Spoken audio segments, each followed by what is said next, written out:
Anaïs se fait des films. Se fait quoi ? Anaïs se fait des films. Qui se fait des films ? Anaïs se fait des films. Salut tout le monde et bienvenue dans cet épisode très spécial d'Anaïs se fait des films, le podcast dans lequel je vous raconte ma vie complètement absurde de journaliste cinéma et membre des Golden Globes. Si je vous disais que la semaine dernière, j'ai fait du bowling avec Timothée Chalamet, brunché avec Kate Winslet et trinqué 2 fois avec Leonardo DiCaprio. Vous me diriez sans doute, meuf, je crois que tu te fais vraiment des films. Et pourtant, je vous promets que tout ceci, et bien plus encore, a bel et bien eu lieu, et pas seulement dans ma tête. Comment ? Pourquoi ?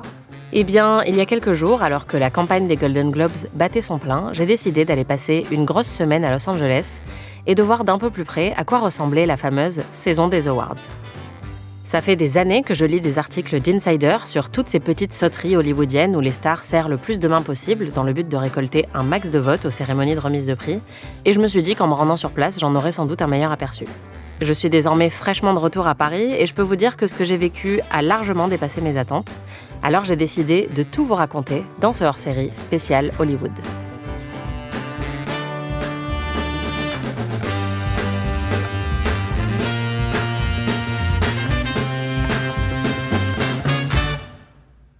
Nous sommes actuellement au cœur de la saison des cérémonies de remise de prix, ou comme on dit à Hollywood, la award season. Quand nous avons affaire à un serial killer. Un quoi ? Un serial killer, un tueur en série. Et Jamy, mais en fait, c'est quoi la award season ? L'expression « saison des awards » ou « award season » désigne la période allant d'octobre à mars pendant laquelle les stars enchaînent les événements promotionnels et les cérémonies de remise de prix avec comme destination finale les Oscars. Après avoir observé cette période de loin pendant longtemps, ça fait 3 ans que j'y participe directement en votant pour les Golden Globes, des prix américains remis par la presse cinéma internationale. Avec les Critics' Choice Awards, c'est la toute première cérémonie de remise de prix de la saison. Elle se tient début janvier et on la considère donc comme un bon indicateur sur les potentiels winners et losers du reste de la course. D'ailleurs, ces dernières années, elle a permis à quelques outsiders comme Anatomie d'une chute, The Substance, Emilia Pérez ou encore I'm Still Here de se faire une place jusqu'aux Oscars. À un peu moins de 2 semaines de l'annonce des nominations Golden Globes, alors que la campagne pour remporter des petits trophées dorés est pleinement lancée, les stars et leurs attachés de presse tout-puissants redoublent donc d'efforts pour convaincre tous les votants de regarder et choisir leur projet parmi des centaines de candidats éligibles. Et on va pas se mentir, ils y vont très très fort. Goodies, selfies, réceptions, projections, conférences de presse, dîners, brunch, cocktail, petit-déj, bref. Toutes les occasions sont bonnes pour serrer des mains, voire faire des hugs à cet électorat de cinéphiles pique-assiette auquel j'appartiens désormais. Évidemment, les Oscars, les Golden Globes, les Critics' Choice Awards, c'est américain. Mais depuis quelques années, les corps de votants se sont internationalisés, et la campagne aussi, avec des projections et des événements qui se tiennent un peu partout dans le monde, notamment à Paris, tout au long de l'automne. Et d'ailleurs, j'ai commencé à vous en parler dans des épisodes précédents de ce podcast, mais le plus gros de la course aux Oscars se déroule évidemment à Hollywood, l'épicentre de l'industrie. Et comme je suis maintenant dans leur mailing list, ça fait donc 3 ans que je reçois des invitations pour quelques événements se déroulant outre-Atlantique et que je souffre d'un immense FOMO. Et j'ai envie de leur dire, bah oui, j'adorerais venir à Los Angeles pour un brunch, mais ça fait un peu loin. Alors cette année, j'ai pris mon courage à 2 mains, j'ai muté mon banquier et j'ai siphonné mes économies pour booker un vol, pas direct parce que ça coûtait trop cher, direction Los Angeles. Objectif, assister au plus grand nombre possible d'événements en une semaine, et laissez-moi vous dire que j'ai pas été déçue. En l'espace de quelques jours, j'ai donc fait du bowling avec Timmy, brunché avec Kate et trinqué avec Léo, mais j'ai aussi dîné au Château Marmont avec Lily Reinhardt, pris mon petit-déj avec Josh Safdie, regardé Adam Sandler et Timothée Chalamet jouer au basket dans un gymnase de lycée, et puis j'ai parlé avec Emma Stone, Shakira, Jessie Plemons, Ed Sheeran, Josh O'Connor, Michael B. Jordan, Ryan Johnson, Chloé Zhao, Jessie Buckley, Benicio del Toro, Kiwi Kwan, Frances Fisher, Céline Song, Dakota Johnson.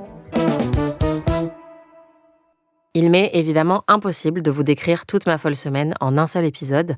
Alors pour celui-ci, j'ai juste choisi de vous raconter une journée plus ou moins typique de ce que j'ai vécu à LA. La journée démarre tôt, très tôt, trop tôt, à 4h du mat globalement, et ce n'est pas parce que je dois être maquillée pendant 3 heures dans une caravane, contrairement à beaucoup de gens qui vivent à Los Angeles, mais juste parce que je suis en putain de jet lag. Après quelques heures à avoir maudit mon organisme, j'appelle mon premier Uber, le premier d'une longue série, pour me rendre à une conférence de presse matinale dans un somptueux hôtel 5 étoiles situé à Hollywood. Vous voyez le genre d'hôtel où il y a de la crème hydratante très chère aux toilettes et où il ne faut surtout pas ouvrir la porte de la voiture vous-même parce qu'il y a toujours un monsieur qui vient l'ouvrir à votre place. Sympa. Un des premiers trucs que j'ai découvert, c'est que, où qu'on aille, et peu importe l'heure, on est accueilli par de copieuses et délicieuses quantités de bouffe. Le premier matin de mon séjour, j'ai fait l'erreur de prendre mon petit déjeuner à l'appart avant d'aller bosser. Quelle naïveté. Big mistake. Big. Huge. En fait, j'ai rapidement compris que je pouvais être exclusivement nourrie par les studios. Et comme les conférences de presse, les interviews et parfois même les projections se déroulent dans des hôtels de luxe, autant vous dire que la bouffe, c'est pas de la bouffe de cantine. J'ai déjà un peu peur que vous me détestiez, alors je vous rassure, le karma s'est quand même joliment chargé de mon cas pendant ce séjour, déjà parce que j'ai été détenue à la douane à mon arrivée sans qu'on m'explique pourquoi, mais aussi parce qu'il a fallu que mon voyage coïncide avec la semaine de pluie annuelle à Los Angeles. Bah oui, dans la Cité des Anges, il ne pleut jamais, c'est même une des raisons principales pour laquelle l'industrie du cinéma s'y est développée, puisqu'on peut y tourner des scènes en extérieur toute l'année. Toute l'année, sauf la semaine où Anaïs Bordage a décidé de se pointer. Oui, maintenant je reviens d'Hollywood, je parle de moi à la troisième personne, il va falloir vous y habituer. En fait, à Los Angeles, il pleut tellement rarement que lorsqu'il y a une averse, la ville entière est en panique. Les gens se comportent comme si on était dans un scénario catastrophe, ils se barricadent, ils ont peur de conduire, ils s'habillent limite en tenue de ski et le trafic routier, qui est déjà globalement infernal, avance encore plus lentement que l'intrigue d'un film roumain. À chaque fois que je m'apprêtais à sortir dehors, les serveurs et les chauffeurs Uber me souhaitaient tous bonne chance avec la pluie, comme si je partais au front, c'était hilarant. Et c'est vrai que bon, moi qui me voyais déjà me baigner à Malibu parmi les dauphins et faire du roller à Venice Beach en compagnie de Ken et Barbie, j'ai dû revoir mes attentes face à ce sacré temps de merde. Mais bon, papoter en français avec Timothée Chalamet, je crois que ça vaut toutes les mauvaises météos du monde. Allez voilà, je me retransforme en connasse. Désolée, c'est un réflexe maintenant. Bref, revenons à nos moutons de luxe. Le matin donc, c'est conférence de presse. Mais alors des conférences de presse ultra confort. Pour vous donner une idée, en France ou en festival de cinéma, pour la plupart des conférences de presse, celles auxquelles j'ai assisté en tout cas, on est au moins une centaine de journalistes face à une table entière d'acteurs, cinéastes, producteurs, et on doit se battre pour leur poser une question. Donc pas vraiment intimiste comme cadre. Mais à Los Angeles, la plupart des conférences de presse auxquelles je me suis rendue faisaient venir les acteurs, scénaristes et réalisateurs les uns après les autres, soit en petits groupes, soit carrément individuellement pour avoir leur propre conférence spécifique. Par exemple, pour la conf de presse du film Marty Suprême, on a eu une demi-heure avec Gwyneth Paltrow, puis une demi-heure avec le réalisateur Josh Safdie, rejoint ensuite par le scénariste Ronald Bronstein, puis une demi-heure avec l'actrice Odessa Ozion, puis une demi-heure avec Timothée Chalamet. Et à chaque fois dans la pièce, on était maximum une vingtaine pour leur parler. Le truc, c'est plus une conférence de presse, c'est un confessionnal de presse. Après la conférence de presse, c'est éventuellement l'heure d'une interview dans la suite d'à côté, l'occasion, en patientant, de taper dans les salades, falafels et cookies mis à disposition. Puis, une fois notre interview réalisée, c'est l'heure de remanger dans le penthouse de notre hôtel 5 étoiles. Dinner for 6 for 1. Well, you boys are about to see something really special. On m'avait dit qu'un lunch serait fourni pour les journalistes. Moi, tout ingénu que je suis, je m'attendais à des sandwichs triangles. En fait, j'ai mangé un gratin dauphinois qui pourrait figurer au top 2 des gratins de toute ma vie. Ouais, le numéro 1 était en France, faut pas déconner quand même. Après le déjeuner gratos, je me prends une grande tasse à emporter de café, gratos, au lait d'avoine, c'est gratos. Et je prends un autre Uber pour me rendre à une autre projection, interview ou réception. J'ai plus faim, mais s'il y a de la nourriture, je la mange quand même parce que la gratuité, c'est délicieux. Fin de la projo, je remonte dans un Uber. C'est parti pour 45 minutes de bouchons sous la pluie. Ayant tendance à être malade en voiture, je commence à me dire que j'ai peut-être pas choisi la bonne ville, mais je serre les fesses. Au moins, les longs trajets en voiture, ça me permet de souffler un petit peu entre chaque événement, de réaliser ce qui est en train de m'arriver, de lire mes mails, répondre aux messages, updater mes stories Instagram et réfléchir au sens de l'existence. Et d'ailleurs, le temps d'arriver à destination, je peux vous énumérer les quelques règles que j'ai découvertes lors de mon séjour. Par exemple, le fait qu'aucune projection ni conférence de presse ne démarre à l'heure, qu'aux soirées et aux réceptions, tout le monde part se coucher après 22h30, que quand on vous dit qu'il y aura, je cite, de quoi grignoter à un événement, il faut prévoir un buffet assez copieux pour nourrir tout l'hémisphère sud. Autre règle, toujours prendre un pull, voire une doudoune, voire un sac de couchage grand froid pour assister aux projections, surtout celles qui se déroulent au London West Hollywood. Toujours commander votre Uber 15 minutes avant l'heure à laquelle vous espérez qu'il arrive, et toujours prévoir que votre Uber arrivera à destination 15 minutes après l'heure que vous aviez prévue. Et enfin, faire très attention à ce qu'on dit et à qui, au risque d'accidentellement bitcher sur un film avec une réalisatrice qui vous répond « Ah, mon mari a travaillé sur ce film ». Vraie histoire. En fait, plus globalement, dans le contexte de la campagne, tout le monde vous fait de la lèche et de la contre-lèche en permanence, Et moi, au bout de 3 jours, avoir des gens très puissants et très célèbres s'adresser à moi comme si j'étais leur meilleur ami d'enfance, je suis devenue complètement parano. Au début, je me disais « Waouh, c'est incroyable, tout le monde est super sympa avec moi ». Et en fait, au bout de quelques jours, je me disais « Waouh, c'est vraiment bizarre, tout le monde est super sympa avec moi ». Honnêtement, ça file un peu le tournis et il faut essayer de garder les pieds sur terre, comme me l'a confirmé Henri Arnaud, journaliste français installé à LA depuis 30 ans et membre lui aussi des Golden Globes. Ça peut être facile de se sentir très important, surtout pendant cette période où on nous présente à tout le monde et on a toutes ces grandes stars qui viennent nous serrer la main, nous prendre dans les bras, nous dire « j'adore ce que tu fais, t'es incroyable », tout ça. Évidemment, c'est un petit peu fake puisqu'ils sont en campagne. Comment tu fais pour pas te laisser emporter par tout ça ou avoir l'impression que t'es devenu le meilleur pote d'une immense star? Je regarde ça avec beaucoup d'ironie et le conseil que j'ai toujours donné aux jeunes dans des masters d'école de journalisme, par exemple, que j'ai pu faire, c'est de leur dire de ne jamais y croire. Et surtout, d'avoir une vie privée. Ma chance, c'est que j'ai quelqu'un dans ma vie depuis plus de 30 ans. On est venu ici à Los Angeles, comme je te le disais. Et c'est très, très important d'avoir une vie privée pour ne pas se faire happer par ce business. Parce que malheureusement, au fil des années, j'en ai tellement vu venir et y croire. Et cela, en général, il reste pas très longtemps. Je peux te donner l'exemple d'une journaliste anglaise, il y a peut-être 20 ans, qui était folle amoureuse de Brad Pitt, qui voulait tout faire pour le rencontrer. Mais littéralement, cette fille qui écrivait très, très bien, chaque fois qu'on avait des interviews avec un acteur du style de Brad ou de DiCaprio, des gens comme ça, elle arrivait toute pomponnée, le brushing, etc., les hauts talons. Et moi, j'arrêtais pas de lui dire, je dis, mais tu rêves. Et littéralement, elle a dû rester 3 ou 4 ans et elle est repartie penote à Londres d'où elle venait. Ça, c'est vraiment triste. Mais ça fait partie des pièges du business. Je pense que on peut le connaître aussi dans le cinéma français. Mais fais-moi confiance. Quand tu croises un Georges Clooney qui te dit « Hey, bonjour, tellement content de te voir », je me dis souvent, à mon avis, il avait une petite fiche où on lui a dit « Le prochain, c'est Henri Arnaud tu vois. Oui, bien sûr, faut essayer de se souvenir que c'est pas du tout réel. Et garder les pieds sur terre. Et une fois que la campagne est terminée, ils se souviendront plus de ton nom, quoi. Ah non, mais c'est pire que ça. C'est que la campagne va durer pour les Golden Globes jusqu'à la fin de l'année, pour les Oscars jusqu'au mois de mars. Mais littéralement, je te mets au défi avec le plus grand site internet de France ou le plus grand média de contacter Georges Clooney le lendemain des Oscars.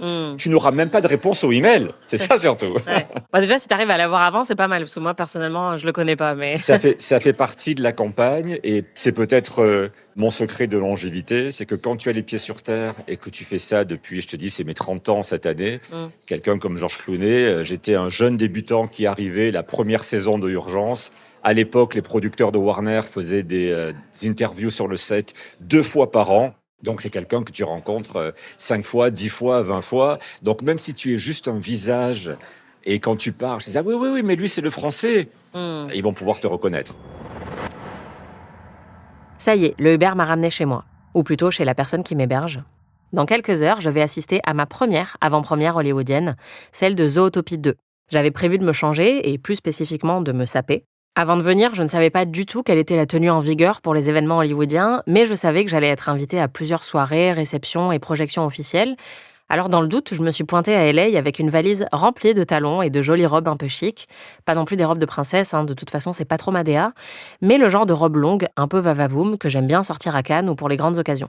Mais je découvre une autre différence culturelle de taille avec la France, celle qui concerne le dress code. Vous le savez peut-être si vous avez déjà écouté ce podcast, au Festival de Cannes, quand un film fait sa grande première, il est impossible de monter les marches en tenue décontractée. Et si vous avez un tote bag, par exemple, vous risquez fortement de vous faire refouler. À Hollywood, c'est un peu l'inverse. Se pointer à une avant-première en tenue de soirée, en fait, c'est un peu un truc de plouc. L'avant-première de Zootopie 2 se tenait au cinéma El Capitan, un lieu emblématique d'Hollywood Boulevard. Et sur l'invitation, le dress code spécifié, c'était Zootenial chic. Ça veut rien dire, super, merci. Je savais pas trop quoi choisir, alors j'ai montré à Didier Alouche, le correspondant de Canal+, les différentes robes entre lesquelles j'hésitais. Et il a éclaté de rire et il m'a dit « Mais n'y va pas en talons ?» Et il avait raison. En fait, à Hollywood, une soirée d'avant-première, c'est comme une journée de taf, donc pas besoin d'en faire des caisses. Pour eux, boire un coup juste à côté du président de Disney et de Shakira, c'est juste un mardi, quoi. Bon, j'ai quand même fini par mettre des talons parce que je voulais pas les avoir amenés pour rien, mais je les ai mis avec un pantalon et un t-shirt rock en scène. Et une fois arrivé sur place, j'ai remercié ma bonne étoile Didier de m'avoir prévenu. Je me suis pointée vraiment en me disant que j'allais me saper pour toutes les avant-premières. Et en fait, dès le premier jour, tu m'as dit, mais n'y va pas en talons, ça va pas. Je dois avouer que vous m'avez fait un peu rigoler quand vous êtes arrivé avec vos robes longues et compagnie pour aller à des premières. Ici, on y va en jean. Et voilà, quoi. Moi, je me rase à peine par respect pour les gens qui sont là, mais c'est tout. Mais c'est marrant parce que j'en ai parlé par contre à certains RP. Je leur ai dit, on m'a dit qu'il fallait pas trop se saper pour les premières.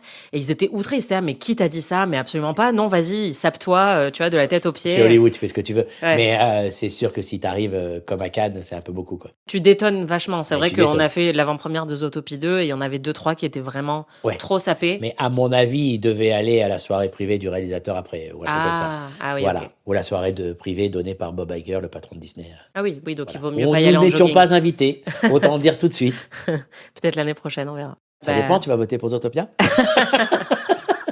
Je ne répondrai pas à cette question. Mais attention, c'est pas parce qu'on y va en tenue normale que l'événement lui-même est normal. Cette avant-première, c'était une des plus grosses zinzineries que j'ai vécues de toute ma vie. Déjà, j'étais en train de geeker en arrivant sur Hollywood Boulevard, mais quand je suis arrivée sous la tente géante installée devant El Capitan pour la pré-réception, j'ai dû ramasser ma mâchoire par terre. Imaginez la version Disney d'un croisement entre le Festival de Cannes et le Salon de l'Agriculture. Il y avait des dizaines et des dizaines de stands, de boissons, de cocktails spéciaux Zootopie, de bouffe en tout genre. Il y avait des sushis, des makis, des burgers, des gâteaux, des cupcakes de mac and cheese. Oui, vraiment. Des salades de quinoa, parce qu'évidemment, on est quand même en Californie, donc il faut manger healthy.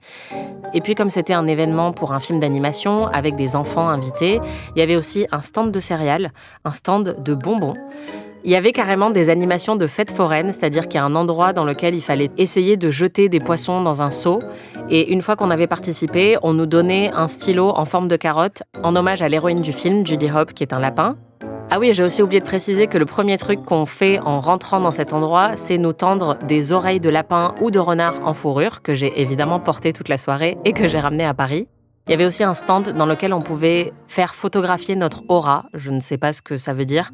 J'avoue que j'ai pas cherché à comprendre. Et puis, on pouvait se faire prendre en photo avec les mascottes, donc qui représentaient les héros animaux du film.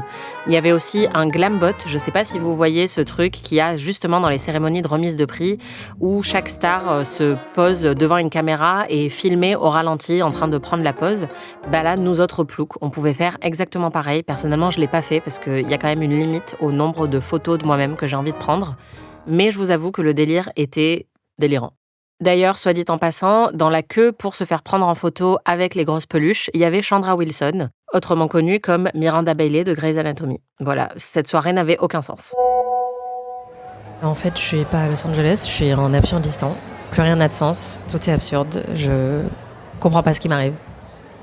Mais ça, c'était uniquement la pré-réception. Après, il est temps de rentrer dans le cinéma et de trouver la place qui nous a été attribuée pour regarder le film, puisque c'est quand même pour ça qu'on est venu. Le cinéma El Capitan est absolument magnifique. Je pense que j'ai rien vu de comparable à part peut-être le Rex à Paris. Au moment d'entrer, on passe devant des stands qui nous distribuent des seaux entiers de pop-corn et de gigantesques gobelets de coca. L'événement était clairement sponsorisé par le lobby des maladies cardiovasculaires. Personnellement, j'ai opté pour une bouteille d'eau. Je ne sais pas si ça a fait une énorme différence, mais j'étais déjà en tachycardie au moment où je suis rentrée dans la salle. Une fois assis, on doit patienter un petit peu parce que c'est une très très très grande salle, donc il y a énormément de monde qui doit rentrer. Et pour nous faire patienter, on a un musicien sur scène qui joue de l'orgue et qui joue pas n'importe quel morceau, mais les grands classiques des films Disney à l'orgue. C'était incroyablissime.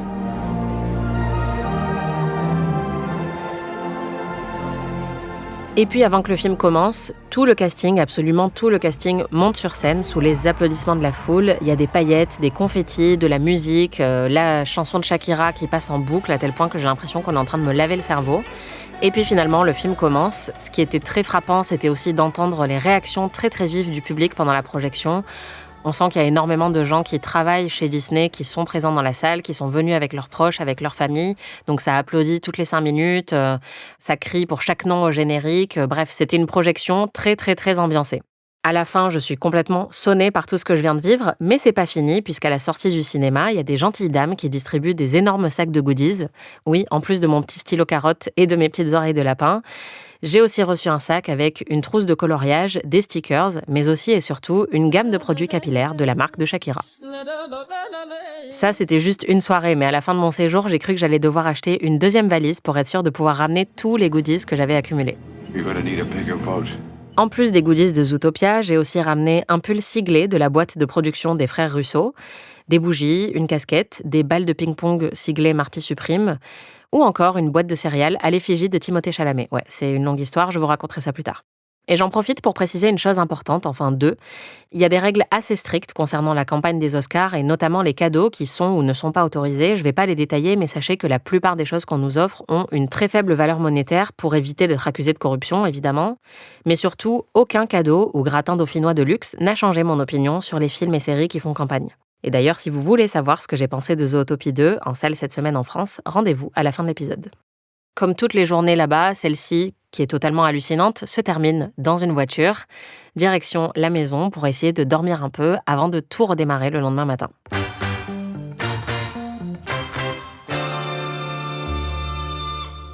Mais je dois dire que le truc qui m'a le plus choqué dans toute cette expérience, c'est la culture du selfie avec les stars.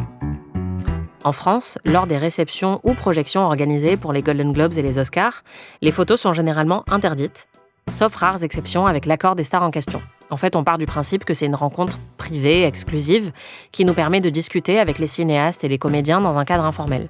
Donc on n'est pas du tout là pour se placer en position de fan ou de groupie.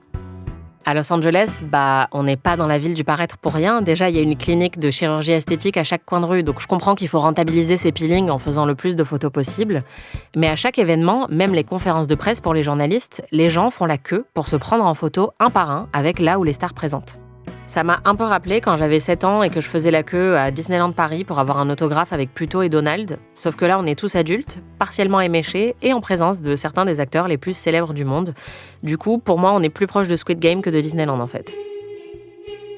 Perso, faire un selfie avec une star, c'est depuis toujours quelque chose qui me met un peu mal à l'aise. Déjà parce que je suis pas hyper fan d'avoir une photo de moi, mes cheveux gras et mes boutons de stress à 3 cm d'une des personnes les plus attirantes de la planète, mais aussi parce que ça tue complètement la spontanéité de l'interaction qu'on pourrait avoir avec eux. Ça nous place tout de suite en position de groupies, ce que je trouve un peu dérangeant en tant que journaliste, mais en plus, ça doit leur donner l'impression qu'ils sont juste un trophée à rajouter sur notre tableau de chasse Instagram, plutôt qu'un artiste à qui on a envie de parler de cinéma. Je l'ai particulièrement ressenti lors de la réception pour Une bataille après l'autre, le film de Paul Thomas Anderson. Alors là, c'était un véritable buffet à volonté de stars, avec un beau sandwich Titanic, puisque j'ai quand même parlé à Leonardo DiCaprio, Kate Winslet et Frances Fisher, qui joue la mère de Rose dans le film. C'était vraiment très très intense. Pendant au moins 2 heures, les gens s'agglutinaient autour des stars pour avoir leur selfie, à tel point que quand j'ai parlé à Benicio del Toro sans lui demander une photo, j'ai eu l'impression qu'il comprenait pas trop pourquoi je lui parlais. Et justement, moi qui ne prenais pas de photos, on estimait que ce que je faisais n'était pas si important que ça, et donc on me passait carrément devant, c'est-à-dire qu'au milieu de ma conversation avec Leonardo DiCaprio, j'étais à la moitié de ma phrase, et il y a un mec qui s'est juste planté devant moi, qui m'a interrompu, et qui a tendu sa carte à DiCaprio pour se présenter. C'est un truc qui m'est arrivé à plusieurs reprises pendant le séjour, et j'ai trouvé ça à la fois complètement délirant et très mal poli.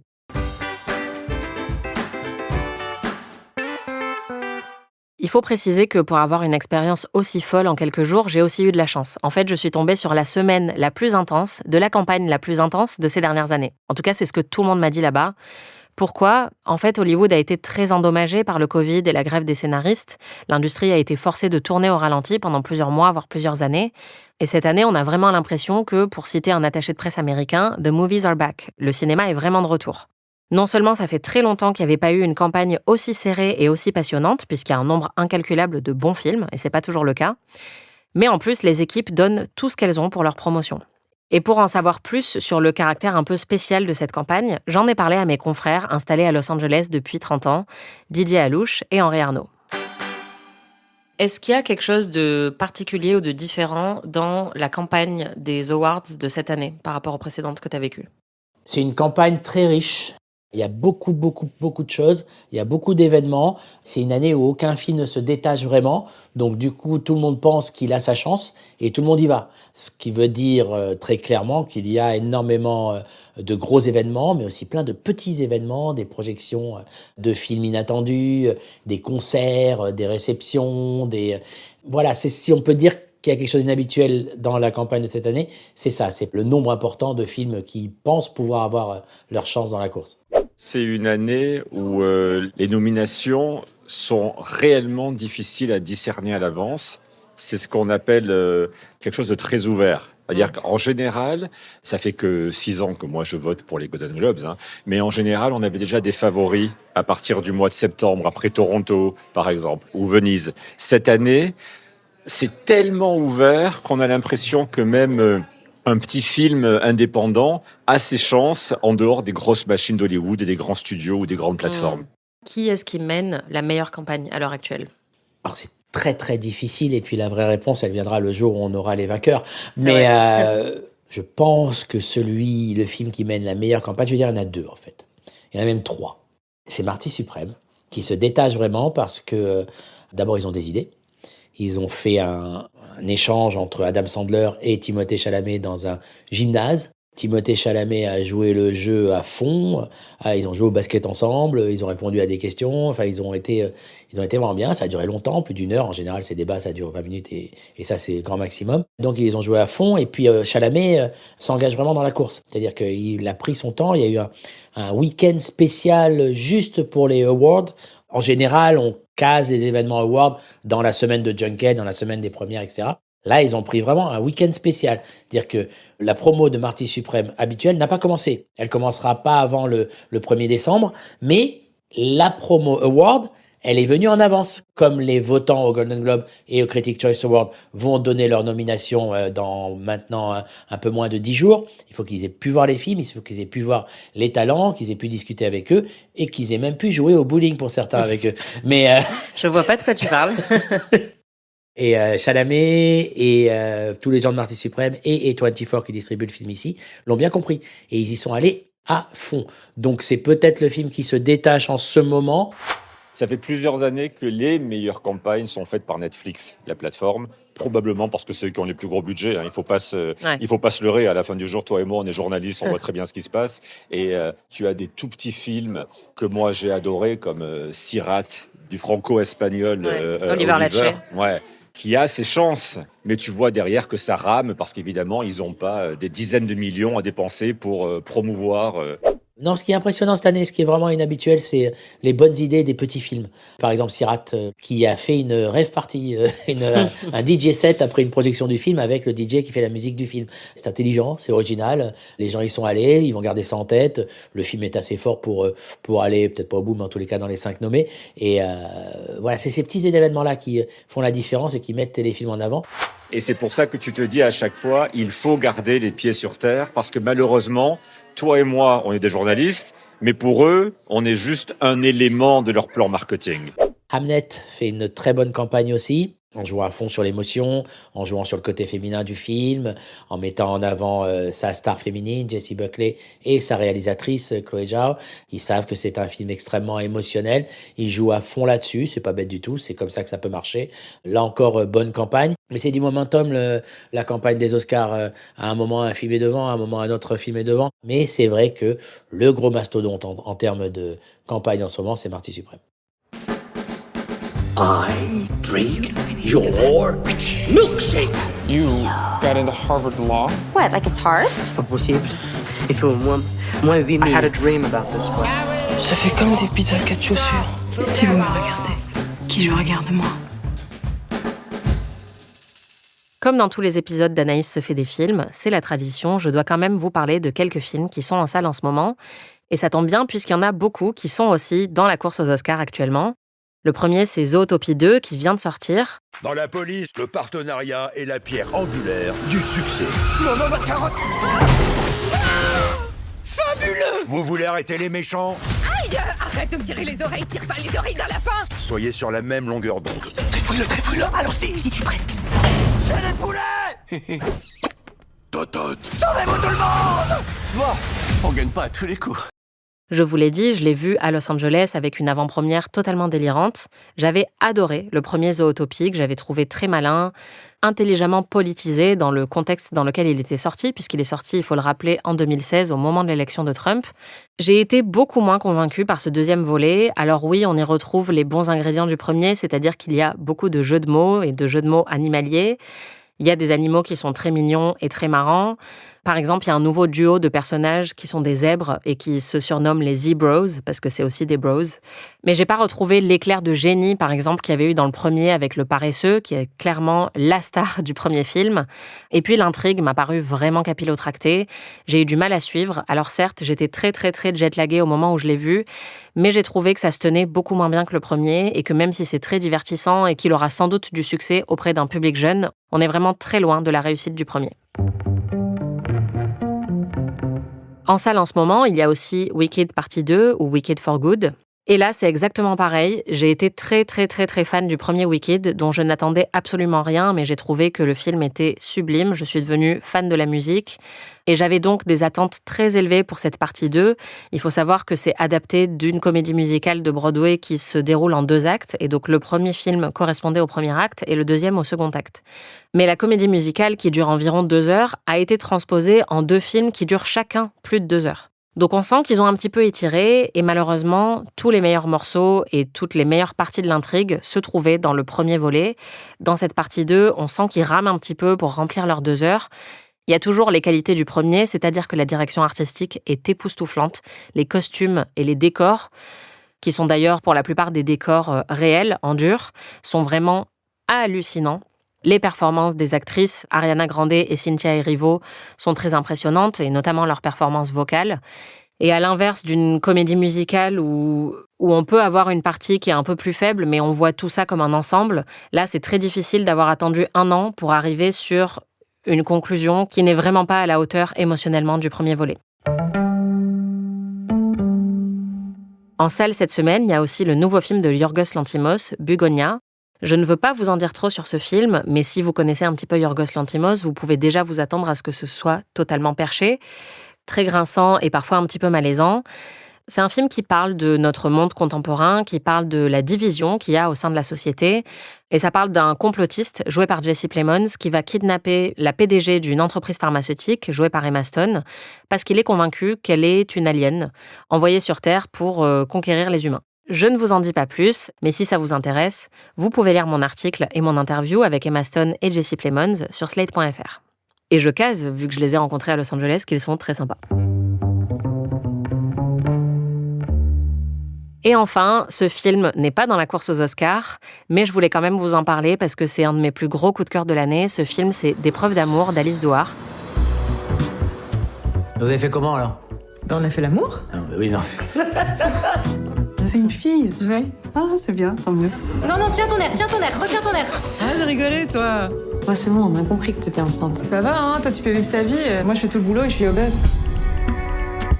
Avoir une fille, on est des filles. Je sais même pas si on saurait être modèle pour elle. C'est un film qui a été projeté à Cannes et que j'ai adoré.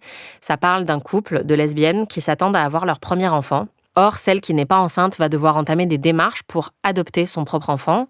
Donc c'est un film qui parle des spécificités de la maternité quand on est lesbienne en France, mais pas que. En fait, j'ai aussi trouvé que ça parlait de l'expérience très universelle de la maternité ou des questionnements qu'on peut avoir avant la maternité. Personnellement, j'ai pas d'enfant, mais je sais que c'est des questionnements qui touchent beaucoup de monde.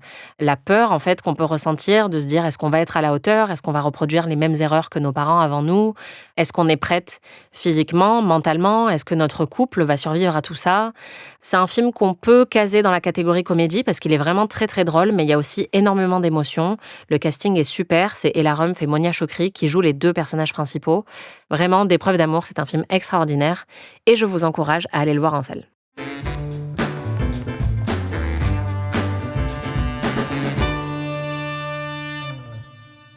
Dans les prochains épisodes d'Anaïs se fait des films spécial Hollywood, je vous dévoilerai la suite de mes folles aventures californiennes et vous pourrez entendre mes interviews avec tout un tas d'acteurs, chanteurs et réalisateurs actuellement en lice pour les Oscars. Je vous parlerai des stratégies de campagne les plus réussies, de l'atmosphère politique qui règne en ce moment à Hollywood et de la manière dont la musique s'invite dans la course aux Oscars.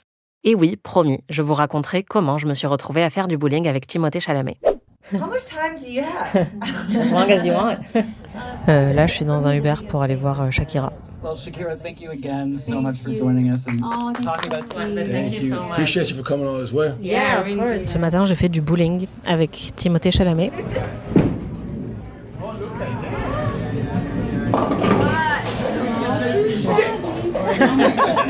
Et ensuite, je suis allée dans une villa dans les collines pour voir Ed Sheeran jouer une chanson, qui est la chanson qu'il a fait pour le film F1.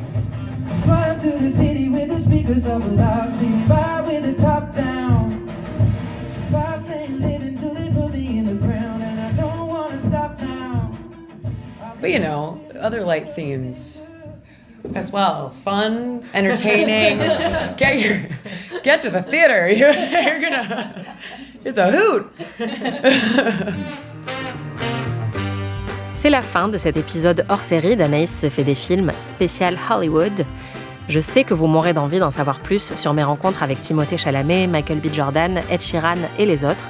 Pas d'inquiétude, la suite c'est dans le prochain épisode, pour lequel il faudra encore patienter quelques semaines, puisque je suis actuellement très prise avec mon autre podcast Ami. Et d'ailleurs, le prochain épisode de Ami sera sur la comédie musicale Chicago, et il se trouve que j'ai été invitée à déjeuner par l'attaché de presse qui a fait la campagne aux Oscars de Chicago. En attendant, si ça vous a plu, n'hésitez pas à vous abonner, à liker et mettre un petit commentaire. Si ça ne vous a pas plu, je ne veux pas le savoir, laissez-moi me faire des films. Et vous pouvez également suivre toutes mes aventures sur le compte Instagram Ami, le podcast. À très vite. Anaïs se fait des films est un podcast d'Anaïs Bordage, c'est moi. Produit par Slate Podcast. Production éditoriale, montage et réalisation Aurélie Rodriguez.